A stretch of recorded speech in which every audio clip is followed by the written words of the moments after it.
नमस्कार। आज हम डिस्कस करेंगे हिमाचल प्रदेश जीके के इंपॉर्टेंट क्वेश्चन। देखिए, हिमाचल प्रदेश जीके के इंपॉर्टेंट क्वेश्चन डिस्कस करेंगे और हिमाचल प्रदेश जीके का ये महा रिवीजन चला हुआ है एलाइड से पहले वाला पार्ट 3 जो है आज हम डिस्कस करेंगे। इससे पहले हिमाचल जीके के इस महा रिवीजन के 2 पार्ट हो चुके हैं। अभी हम पार्ट 3 में क्वेश्चन नंबर 1 से डिस्कशन को स्टार्ट करेंगे। बोलते हैं which river separate Sirmaur from Jaunsar. तो बोलते हैं कौन सी नदी सिरमौर को जौनसार से अलग करती है। सिरमौर को जौनसार से अलग करने वाली नदी है टॉन्स नदी। ऑप्शन ए जो है वो सही आंसर है।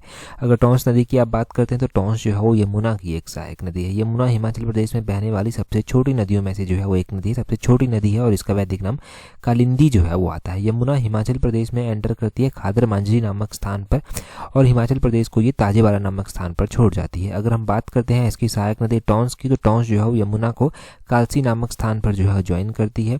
और इसके अलावा भी यमुना की बहुत सारी सहायक नदी हैं, जैसे कि टॉन्स के अलावा पब्बर हो गया, गिरी हो गया, जलाल हो गया, ये सारी इसकी सहायक नदियां हैं।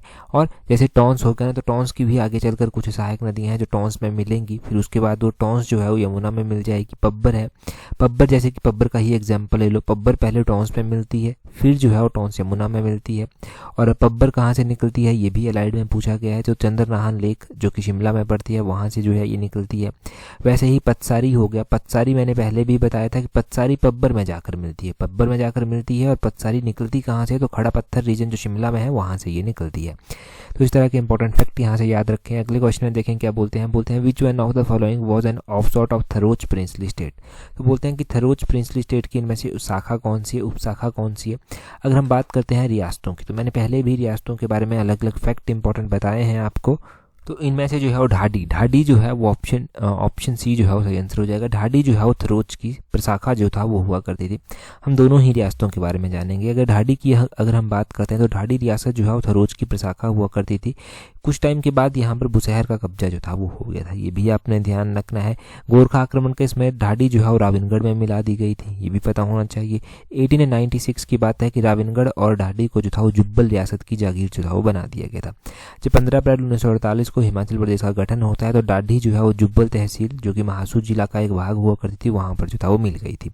उसी तरह थरोच की बात करें तो थरोच रियासत जो है ना, इसकी स्थापना जो है वो किशन सिंह के द्वारा की गई थी।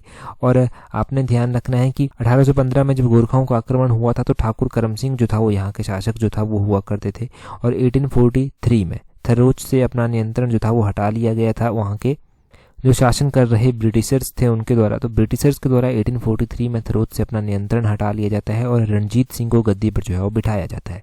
इसी रियासत के अंतिम शासक कौन थे, तो ठाकुर सूरत सिंह राणा, ये जो है वो इसके अंतिम शासक जो था वो हुआ करते थे, ये आपने ध्यान रखना है।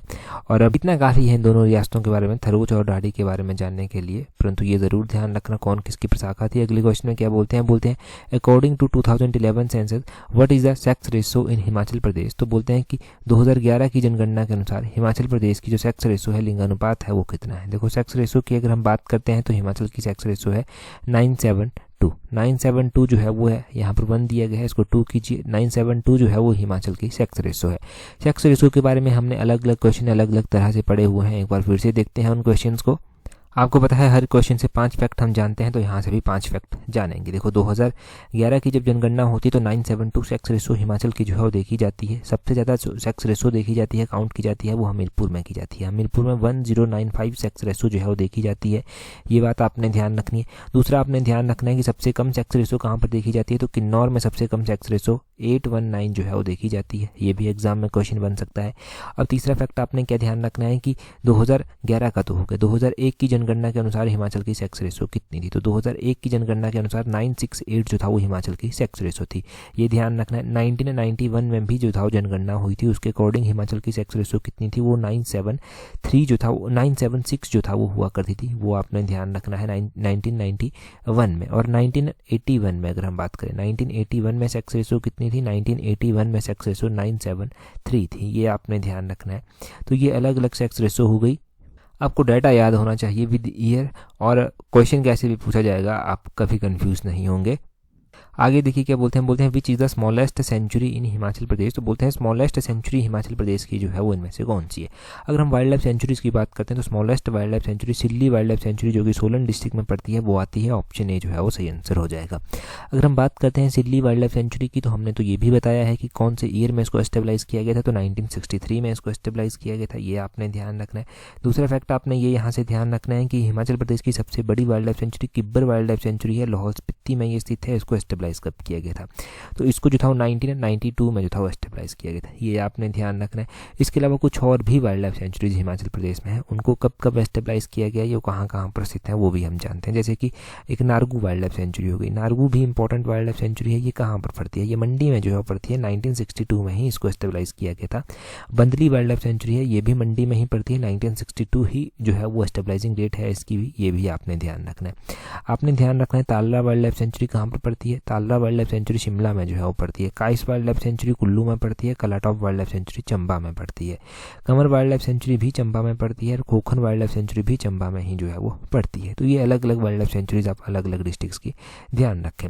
नेक्स्ट क्वेश्चन देखते हैं। अगले क्वेश्चन में बोलते हैं what is reserved forest area in Chamba district in square kilometre इन 2019-20। तो देखिए बोलते हैं 2019-20 में चंबा में जो रिजर्व्ड एरिया था, आरक्षित वन क्षेत्र था, वो कितना था, आपको बताना है in term of square kilometre. अगर देखो in term of square kilometre बात की जाए तो चंबा में 374, ऑप्शन ए जो है वो सही आंसर हो जाएगा। देखो फॉरेस्ट को जो है वो अलग अलग कैटेगरी में जो है मार्क किया गया है, तो चंबा में अगर हम 2019-20 की बात करते हैं तो 374 स्क्वायर किलोमीटर जो था वो रिजर्व्ड एरिया था। अगर हम बात करते हैं इसके बाद भी एक डाटा आ चुका है, वो 2022-23 का डाटा है। 2022-23 में चंबा में रिजर्व्ड फॉरेस्ट एरिया कितना था, तो वो भी आपने ध्यान रखना है कि 374 ही जो था, 374 स्क्वायर किलोमीटर ही जो था वो चंबा में रिजर्व्ड एरिया था। अगर हम बात करते हैं कि पूरे हिमाचल में, अब हम 2022-23 की बात करेंगे क्योंकि लेटेस्ट आंकड़ा हमारे पास अवेलेबल है। 2022-23 के अकॉर्डिंग जो है अगर आपसे पूछ लिया जाए कि चंबा में रिजर्व पूरे हिमाचल में रिजर्व्ड एरिया कितना है, तो वो है 1883 स्क्वायर किलोमीटर, ये आपने ध्यान रखना है। और इसमें से सबसे ज़्यादा कौन से डिस्ट्रिक्ट में जो है वो रिजर्व्ड फॉरेस्ट एरिया है, मैं फिर से फोकस करके कह रहा हूँ, तो हम स्पेसिफिक रूप से यहाँ पर रिजर्व्ड फॉरेस्ट एरिया की ही बात कर रहे हैं जो कि पूरे हिमाचल का 1883 स्क्वायर किलोमीटर है और चंबा डिस्ट्रिक्ट में 374 है। अगर पूरे हिमाचल में सबसे ज़्यादा देखेंगे तो वो सिरमौर डिस्ट्रिक्ट में आएगा, 1050 यहाँ पर जो है स्क्वायर किलोमीटर में जो है वो रिजर्व्ड एरिया है फॉरेस्ट का, ये आपने ध्यान रखना है। और दूसरे नंबर पर उसके बाद चंबा ही आता है, 374 जो है वो चंबा का है। ये तो हो गया। अब फॉरेस्ट का डाटा लेकर आपको कन्फ्यूजन ना हो जाए तो वो भी मैं आपको रिवाइज करवा देता हूँ। पूरे हिमाचल में जो है 15,443 स्क्वायर किलोमीटर जो है ये फॉरेस्टेड एरिया है, जो कि पूरे इस एरिया का जो है 27.74% जो है वो कवर करता है, ये आपने ध्यान रखना है। अगर फॉरेस्ट लैंड की हम बात करते हैं तो वो कितनी है, वो है 37,948 स्क्वायर किलोमीटर, वो भी आपने ध्यान रखनी है। और जो HAS में क्वेश्चन पूछा गया था उसको मैं 2-3 बार पहले ही रिवाइज करवा चुका हूँ, एक बार फिर से करवा दूंगा क्योंकि मुझे पूरी उम्मीद है कि ये क्वेश्चन फिर से एग्जाम में पूछा जाएगा। फॉरेस्ट है अगर हम बात करते हैं तो वेरी डेंस फॉरेस्ट आते हैं। वेरी डेंस फॉरेस्ट जो है वो कितने स्क्वायर किलोमीटर एरिया में फैले हुए हैं, वो 3163 स्क्वायर किलोमीटर एरिया में जो है वो फैले हुए हैं। उसके बाद जो है मॉडरेट डेंस फॉरेस्ट जो है वो आते हैं। अगर हम मॉडरेट डेंस फॉरेस्ट की बात करते हैं तो 7100 स्क्वायर किलोमीटर एरिया में जो है वो फैले हुए हैं। अगर हम बात करते हैं ओपन फॉरेस्ट की, तो ओपन फॉरेस्ट जो है वो 5180 स्क्वायर किलोमीटर एरिया में जो है वो फैले हुए हैं। तो ये आपने इन फॉरेस्ट्स का जो है वो एरिया भी ध्यान रखना है जो अलग अलग तरह से जो है वो फैला हुआ है। Very dense, moderate forest, open forest, ये आपने ध्यान रखना है। अगला क्वेश्चन देखिए क्या बोलते हैं, यहाँ पर बोलते हैं who appointed the chief commissioner of Bilaspur part C state after its merger into Indian union in October 1948। देखो अक्टूबर 1948 में ऐसे तो 15 अप्रैल 1948 को हिमाचल का गठन हो गया था। बिलासपुर हिमाचल में नहीं मिला था, अलग से था, पार्ट सी स्टेट था। बोलते हैं अक्टूबर 1948 में बिलासपुर भाग सी राज्य के जो भारतीय संघ में विलय होने के बाद उसका जो मुख्य आयुक्त था वो किसे बनाया गया था, मुख्य आयुक्त उसका बनाया गया था आनंद चंद को, ऑप्शन बी जो है वो सही आंसर ध्यान होना चाहिए। आनंद चंद जो था वो बिलासपुर के अंतिम राजा जो था वो हुआ करते थे, ये भी आपने ध्यान रखना है। अगर हम बात करते हैं बिलासपुर की तो 1 जुलाई 1954 को ये जो था वो हिमाचल में जो था वो मिल गया था जाकर, और 1 जुलाई 1954 को ये हिमाचल का 5वें नंबर का स्टेट जो था वो बना था, ये भी आपने ध्यान रखना है। अगर हम बात यहाँ से कुछ बेसिक बिलासपुर के बारे में कर लेते हैं, बिलासपुर के बारे में हिस्ट्री इसकी रिवाइज जो है वो हो जाएगी। तो बिलासपुर शहर की जो स्थापना थी या फिर पहले तो बिलासपुर को कहलूर कहते थे, तो कहलूर से ये बिलासपुर जो बना वो 1654 में बना। 1654 में दीपचंद राजा हुआ करते थे जिनके द्वारा बिलासपुर शहर की स्थापना जो था वो की गई थी। उससे पहले तो ये कहलूर हुआ करता था। कहलूर की स्थापना किसके द्वारा की गई थी? वीरचंद ने जो था वो कहलूर की स्थापना जो था वो की थी। ये भी आपने ध्यान रखना है। और आपने ध्यान रखना है कि यहाँ के जो राजा हुए जिनका कार्यकाल बहुत ही समृद्ध माना गया, गोल्डन पीरियड जिसको कहा गया, वो यहाँ के राजा हीराचंद जो था वो हुए। हीराचंद के कार्यकाल के दौरान 1857 का विद्रोह भी हुआ था जिसमें इन्होंने अंग्रेजों की सहायता जो था वो की थी। ये भी नोट करें। अब राजा अनंत चंद की बात कर लेते हैं। देखो, अनंत चंद बिलासपुर के लास्ट राजा हुआ करते थे और इन्होंने जो है वो उस टाइम जब हिमाचल का गठन हुआ था तो इन्होंने यही कहा था कि भाई मैं यहाँ पर नहीं मिलूंगा और मैं जो है वो अलग से रहना पसंद करूंगा। तो ये अलग से रहे थे। 1 जुलाई 1954 को बिलासपुर 5th नंबर का जिला फिर बनाया गया और अनंत चंद फिर लोकसभा के लिए भी चुने गए। और लोकसभा में कौन सी पार्टी से ये चुने गए थे? तो इंडिपेंडेंट, निर्विरोध जो है, इंडिपेंडेंट थे वो, ऊपर से निर्विरोध भी थे, इनके अगेंस्ट कोई था भी नहीं। तो ये जो था 1957 में हिमाचल प्रदेश से राज्यसभा के लिए भी चुने गए। बाद में चलकर 1964 में फिर से चुने गए, परंतु बिहार से जो था वो चुने गए थे। ये आपने ध्यान रखना है, बिहार से ये राज्यसभा के लिए चुने गए थे। जैसे अभी जगत प्रकाश नड्डा जो कि बिलासपुर जिला से संबंध रखते हैं, हिमाचल प्रदेश इंडिया के स्वास्थ्य मंत्री भी हैं, वो कहाँ से चुने गए हैं? वो गुजरात से राज्यसभा के सदस्य चुने गए हैं। वो भी ध्यान रखना है। अगले क्वेश्चन में देखिए क्या बोलते हैं। In which year the people of Kumarsain and Jubbal petitions to the political agent against the system of begar. तो बोला गया है कि किस वर्ष कुमारसेन और जुब्बल के लोगों के द्वारा बेगार प्रथा के विरुद्ध पॉलिटिकल एजेंट के पास याचिका दायर की गई। तो ये 1939 में की गई थी बेगार के खिलाफ याचिका दर्ज। ये आपने ध्यान रखना है। जुब्बल की बात करते हैं तो जुब्बल भी एक इंपॉर्टेंट रियासत है और इसकी स्थापना 1195 में की गई थी। 1195 में इसकी स्थापना जो था वो की गई थी और करमचंद के द्वारा इसकी स्थापना की गई थी। ये आपने ध्यान रखना है। करमचंद ने जो जुब्बल की राजधानी बनाई थी वो सोनपुर में बनाई थी। ये भी आपने ध्यान रखना है। और उसके बाद उन्होंने पुराना जुब्बल में जो था वो इसको स्थानांतरित जो था वो कर दिया था। जुब्बल की जो राजधानी थी पुराना जुब्बल से भी बाद में चलकर इसको देवरा में शिफ्ट कर दिया गया। देवरा में इसको शिफ्ट कर दिया गया, वो किसके द्वारा किया गया था? देवरा में इसको शिफ्ट किया गया था राणा गौरचंद के द्वारा। उनका नाम आपने ध्यान रखना है। और आपने एक और बात ध्यान रखनी है कि जुब्बल रियासत के शासक हुआ करते थे भगत चंद को जो था वो राजा की उपाधि दी गई थी। तो कौन से ईयर में दी गई थी? 1918 में जो था वो उनको राजा की उपाधि जो था वो दी गई थी। ये ध्यान रखना है आपने। जुब्बल रियासत के अंतिम शासक दिग्विजय चंद जो था वो हुआ करते थे और 15 अप्रैल 1948 को महासू जिले में जो था वो इसको मिला दिया गया था। तो इतना यहाँ से ध्यान रखें। आगे क्या बोलते हैं? Which raja of Mandi next Darang and Gumma around 1554। तो दरंग और गुम्मा की जो सॉल्ट की माइंस थी उनको जो था वो अनेक्स कर लिया गया था, परंतु यहाँ पर पूछा गया है मंडी के किस राजा ने दरंग और गुम्मा की साल्ट की माइंस को जो है वो कब्जे में लिया था, या फिर दरंग और गुम्मा को जो था वो अपने कब्जे में लिया था। तो मंडी के राजा ये साहिब सेन जो था वो हुआ करते थे। ये आपने ध्यान रखना है, साहिब सेन के द्वारा जो था ये लिया गया था। यहाँ से हम थोड़ा और भी जो है मंडी के बारे में जानेंगे, परंतु पहले ये जान लीजिए कि साहिब सेन ये अकबर के समकालीन हुआ करते थे और 1554 के आसपास की बात है, इन्होंने गुम्मा और दरंग की नमक की खानों को अपने नियंत्रण में जो था वो ले लिया था। ये आपने ध्यान रखना। अब यहाँ से हम ध्यान रखते हैं जो मंडी शहर की स्थापना की गई। मंडी शहर की स्थापना राजा अजबर सेन के द्वारा की गई थी। कौन से ईयर में की गई थी? 1527 में राजा अजबर सेन ने इसकी स्थापना जो था वो की थी। ये आपने ध्यान रखना है। मंडी अजबर सेन ने जो था वो मंडी शहर में भूतनाथ मंदिर का निर्माण भी जो था वो करवाया था। ये आपको पता होना चाहिए। और आपने ध्यान रखना है कि मंडी रियासत जो है ना एग्जैक्टली वो सुकेत की एक शाखा हुआ करती थी। और इसकी स्थापना किसके द्वारा की गई थी? इसकी स्थापना जो है वो राजा बाहू सेन के द्वारा जो था वो इसकी स्थापना की गई थी। और सुकेत की स्थापना किसके द्वारा की गई थी? सुकेत की स्थापना राजा वीर सेन के द्वारा जो था वो की गई थी। मंडी के एक राजा हुए जिनके कार्यकाल के दौरान गुरु गोविंद सिंह भी जो था वो मंडी आए थे, वो राजा सिद्ध सेन जो था वो हुआ करते थे, जिनके कार्यकाल के दौरान गुरु गोविंद सिंह मंडी आए थे। सिद्ध सेन कौन से राजा थे? सिद्ध सेन वही राजा थे जिनके द्वारा जो था वो बंगाल के राजा पृथ्वीपाल की हत्या जो था वो धोखे से कर दी गई थी। दमदमा महल के भीतर जो था वो इनकी हत्या जो था वो की गई थी। ये आपने ध्यान रखना है। अब मंडी के एक ऐसे राजा भी हुए जिनको संसार चंद जो कि कांगड़ा का राजा हुआ करता था, उसने 12 वर्षों तक जो था वो नदौन में बंदी बनाकर रखा था। वो मंडी के राजा ईश्वरी सेन थे और ईश्वरी सेन को 12 वर्षों तक मंडी में बंदी बनाकर तो रखा गया, परंतु आज़ाद कैसे हुए? जब गोरखाओं के द्वारा आक्रमण किया गया तब ये वहाँ से आज़ाद हुए थे। अगला क्वेश्चन देखिए क्या बोलते हैं। अगले क्वेश्चन में बोलते हैं which was the smallest princely state in Kangra region. तो बोलते हैं कांगड़ा क्षेत्र में सबसे छोटी जो रियासत आती थी वो कौन सी आती थी। अगर हम कांगड़ा में रियासतों की बात करते हैं तो कांगड़ा में भी तो अलग अलग रियासतें हमें देखने को मिली। कांगड़ा में जो है वो कुटलैहर हमें देखने को मिलती है। कुटलैहर रियासत जो था वो थी, ऑप्शन डी सही आंसर हो जाएगा।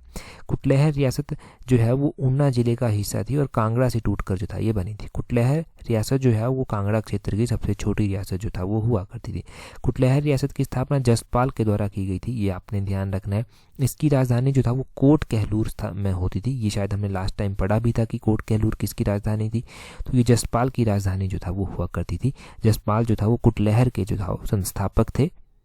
कुटलैहर जो रियासत थी ना, इसके ऊपर इसकी प्रांत की चौकी पर जो था वो 1758 में जो था वो कमंड चंद का कब्जा हो गया था। बाद में चलकर संसार चंद ने 1786 में कुटलैहर को अपने कब्जे में ले लिया था और बाद में चलकर गोरखाओं के द्वारा इसे भी आज़ाद करवाया गया था। ईश्वरी सेन को तो करवाया गया था, कुटलैहर को भी गोरखाओं के द्वारा ही आज़ाद करवाया गया था। और 1809 में सिखों के अधीन जो था ये रियासत आ गई थी। क्वेश्चन ये बनेगा कि कौन से ईयर में ये सिखों के अधीन आई थी, तो 1809 में ये सिखों के अधीन जो था वो आ गई थी। ये आपने ध्यान रखना है। और आपने अभी इतने फैक्ट यहाँ से जान लिए तो एनएफ है एग्जाम पॉइंट ऑफ व्यू से। नेक्स्ट क्वेश्चन अभी हम देखेंगे। अगले क्वेश्चन में बोलते हैं as per 2011 census which district of Himachal Pradesh has the highest population density of population. बोलते हैं कि 2011 की जनगणना के अनुसार हिमाचल के किस जिले की जो पॉपुलेशन डेंसिटी थी, जनसंख्या घनत्व था, वो सबसे ज़्यादा था। वैसे तो हम क्या पढ़ते हैं आमतौर पर कि हिमाचल की जो पॉपुलेशन डेंसिटी थी वो कितनी थी। मैं बेसिक से ही रिवाइज करवाता हूँ। यहाँ पर डेंसिटी हिमाचल की 123 थी। 123 के बाद हम पढ़ते हैं कि सबसे ज़्यादा डेंसिटी हमीरपुर की थी। हमीरपुर की सबसे ज़्यादा डेंसिटी थी 407, परंतु हमीरपुर ऑप्शन में नहीं दिया गया है। अब आप क्या करेंगे, जब हमीरपुर ऑप्शन में नहीं दिया गया है तो हमीरपुर के बाद डेंसिटी सबसे हाईएस्ट किसकी थी, वो थी ऊना की। ऊना की कितनी थी, 338 जो था वो ऊना की थी, जो कि ऑप्शन में नहीं दिया गया। तो ऊना के बाद भी किसकी थी, 338 के बाद हिमाचल की हाईएस्ट पॉपुलेशन डेंसिटी किसी जिले की थी, वो था बिलासपुर जिला, उसकी थी 327। ऑप्शन ए जो है वो सही आंसर हो जाएगा। 327 जो था वो बिलासपुर की पॉपुलेशन डेंसिटी हुआ करती थी, ये आपने ध्यान रखना। शिमला ऑप्शन में दिया गया। शिमला की पॉपुलेशन डेंसिटी की अगर हम बात करते हैं तो 159 हुआ करती थी, ये आपने ध्यान रखना है। कांगड़ा यहाँ पर दिया गया है। कांगड़ा की पॉपुलेशन डेंसिटी कितनी हुआ करती थी, 263 जो था वो कांगड़ा की पॉपुलेशन डेंसिटी हुआ करती थी। लाहौल स्पीति यहाँ पर दिया गया है, तो लाहौल स्पीति की तो सबसे ही कम 2 जो था वो यहाँ की पॉपुलेशन डेंसिटी जो था वो हुआ करती थी, ये आपने ध्यान रखना। पॉपुलेशन डेंसिटी का पता चल गया। हिमाचल की कितनी थी, 123 थी 2011 की जनगणना के अनुसार। 2011 से पहले 2001 में भी जनगणना हुई थी, उसके अकॉर्डिंग हिमाचल की 109 जो था वो हुआ करती थी पॉपुलेशन डेंसिटी। तो यहाँ से ये 5, 6, 7 जितने भी फैक्ट बने उन सभी को ध्यान रखना। पॉपुलेशन डेंसिटी का हर एक इंपॉर्टेंट पॉइंट आपको पता चल गया 2011 की जनगणना के अनुसार।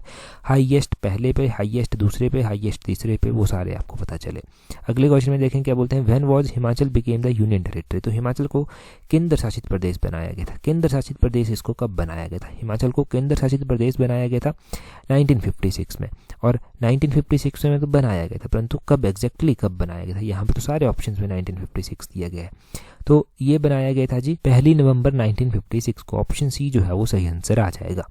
अब देखो यहाँ से ना, अगर आपने, मैं टेस्ट सीरीज के साथ इसको लिंक करूंगा, टेस्ट सीरीज नंबर 10 अगर आपने अभी प्रैक्टिस की है, जो कि मैंने 15 अगस्त को अपलोड की थी, उसमें आपने देखना है लाइट सर्विसेज की टेस्ट सीरीज में कि एक क्वेश्चन है वहाँ पर कि 1956 में जो है वो क्या होता है, ये जो स्टेट रीऑर्गेनाइजेशन एक्ट होता है ना, इसके तहत कुछ एक स्टेट्स और कुछ एक यूनियन टेरिटरी बनाई जाती हैं। तो कितने स्टेट्स बनाए गए थे और कितने यूनियन टेरिटरी बनाई गई थी, कितने स्टेट से कितनी यूटी थी। तो स्टेट थे टोटल 14 और यूनियन टेरिटरी थी टोटल 6।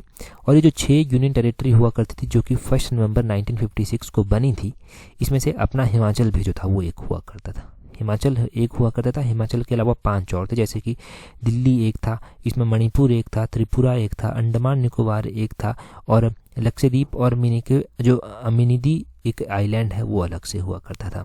ये आपने ध्यान रखना है। तो ये 6 जो था वो टोटल यूनियन टेरिटरी जो था वो बनाई गई थी और स्टेट बनाए गए थे 14। तो ये भी हमने क्वेश्चन वहाँ पर प्रैक्टिस किया है।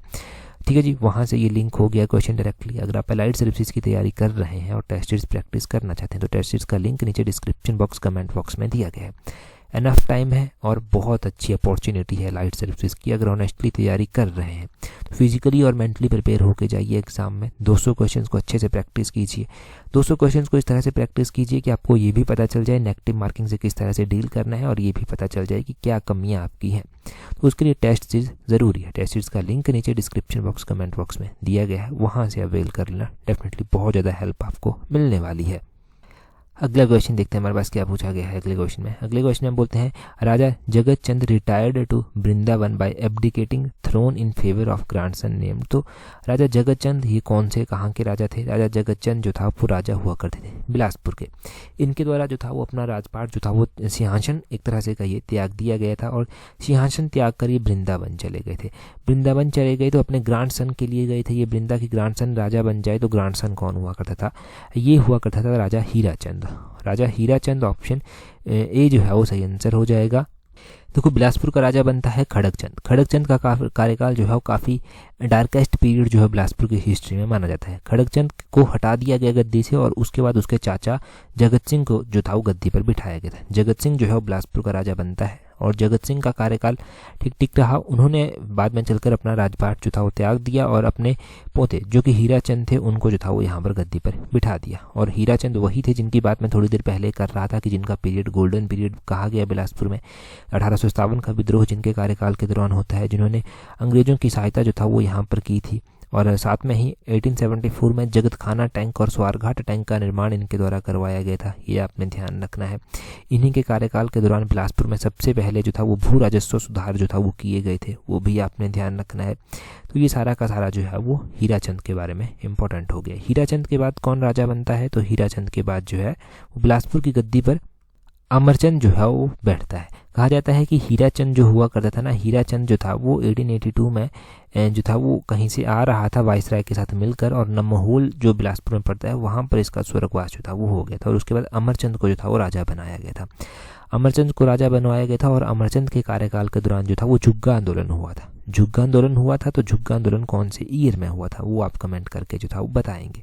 अमरचंद के कार्यकाल के दौरान ये झुग्गा आंदोलन जो था वो बिलासपुर में हुआ था और कौन से ईयर में हुआ था ये आप कमेंट करके बताएंगे। अमरचंद के कार्यकाल के दौरान जो बिलासपुर रियासत का जो लेखा जोखा था वो देवनागरी लिपि में रखने का काम काज जो था वो किया गया और अमरचंद ने 1885 में रियासत के जो अभिलेख थे उनको देवनागरी लिपि में रखने का और कामकाज को देवनागरी लिपि में करने का आदेश जो था वो दिया था। तो ये भी ध्यान रखना आपने, अमरचंद ने ये कार्य भी किया था।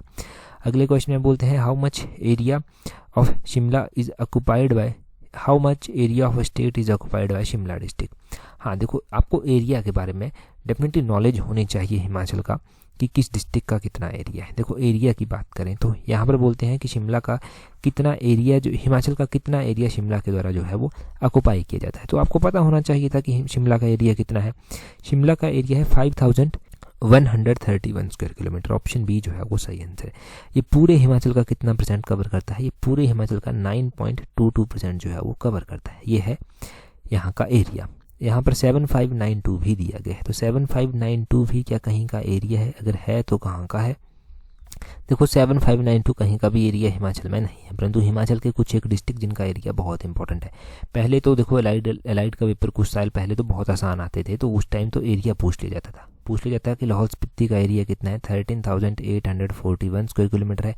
पूरे हिमाचल का ये 24.86% कवर करता है, ये पूछ लिया जाता था।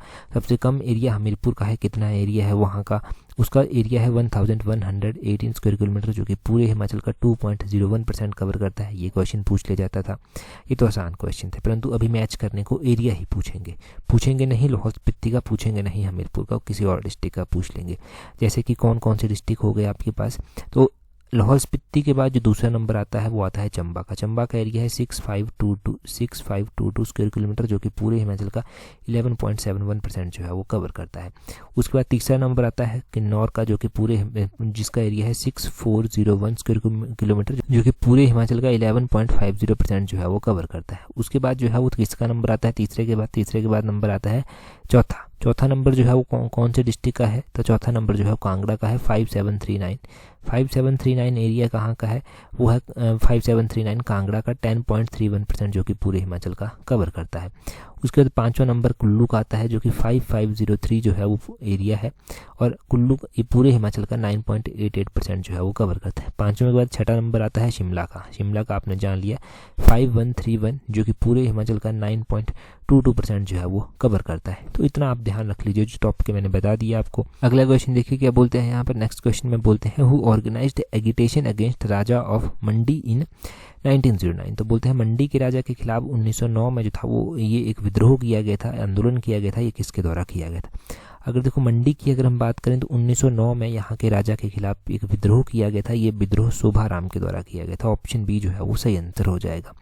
1909 में ये विद्रोह शोभाराम के द्वारा किया गया था, ये आपने ध्यान रखना है। और देखिए 1909 में क्या होता है, 1909 में जो है वो आपने ध्यान रखना है कि मंडी रियासत के जो राजा हुआ करते थे वो भवानी सेन हुआ करते थे, इनके वजीर जीवा पादानंद हुआ करते थे, अत्यंत भ्रष्टाचारी थे, दुष्ट प्रशासन जो था वो इनका हुआ करता था, लोगों को डराया धमकाया जाता था, व्यापारियों से जो अनाज का व्यापार करते थे उनके ऊपर उन्होंने जो है वो सारा का सारा नियंत्रण जो है वो कर लिया था, किसानों को जो भी है डराया धमकाने लगा, मतलब काफ़ी शोषण जो था वो लोगों का हो रहा था। इस शोषण को देखते हुए मंडी के एक व्यक्ति हुआ करते थे जिनका नाम था शोभाराम। शोभाराम ने अपनी कमर कसी और इनके खिलाफ जो है वो विद्रोह करना चाहा, और ये गधियानी गांव के हुआ करते थे, मंडी के गधियानी गांव के, और इन्होंने जो है वो फिर विद्रोह किया। फिर बाद में चलकर इस विद्रोह ने एक बड़ा रूप धारण किया, ये आपने ध्यान रखना है।